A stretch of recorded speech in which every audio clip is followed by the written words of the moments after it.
guys, welcome back to the show. Welcome back to another video. In today's video, we're going to be installing the burger tuning diff support. So yeah, let's get into it. Alright guys, now that we got the car jacked up, let's go ahead and see where this little guy gets mounted, and then we get the bolts in a little bit. Alright guys, so I do believe it gets mounted just like that. So it looks like we're gonna have to drill in 2 holes up here, and then we're also gonna have to remove this bolt right here and this bolt right here and use the bolts that come with the kit.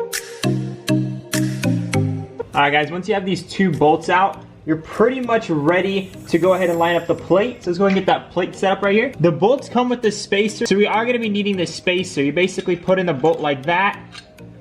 Perfect. Same to the other side. Bada bang, bada bang. Line those up and just go ahead and hand tighten it for now. Whew, this angle. Oh man, I miss having to lift, guys.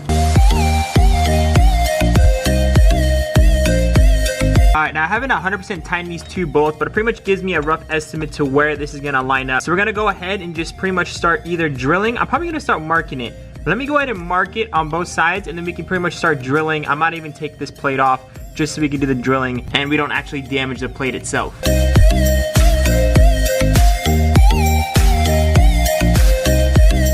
I'm gonna go ahead and take out these 2 bolts now from the bottom here, and we can go ahead and remove the diff support and go ahead and just drill in our 2 screws into the subframe.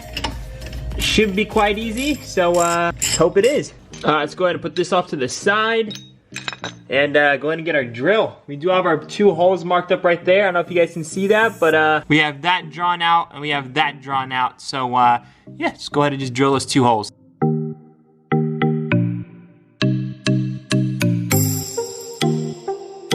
Alright guys, so we're going with the slightly bigger drill bit now, so let's go ahead and just drill again, and just try to make that hole even bigger, and hopefully we can get up to the top as well, because we're trying to screw out from the bottom and the top, so we can put the lug nut on the top as well.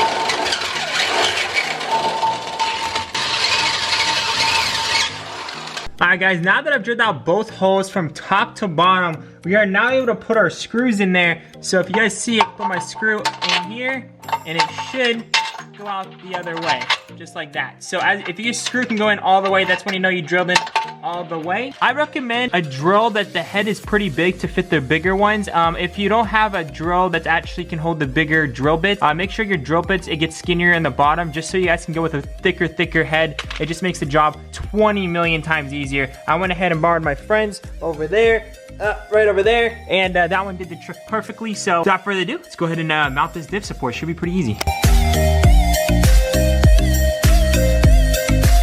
And just like that, guys, we have our diff support in place, the 2 bolts here. Make sure these things are not moving. So yeah, this is a little loose, so we just have to make sure we tighten it just as much as this one. We'll make sure nothing moves here. And bada bing, bada bang, we got ourselves a diff support over here. So this is also gonna help you with like launch and everything. I've had a friend that blew out his diff doing burnouts. So guys, if you guys wanna make sure your diff doesn't blow out and it has proper support, make sure to check out that link down below from Burger Tuning. Without further ado, guys, I love y'all so much. Remember to stay humble. I'll see you guys in the next one. Peace out.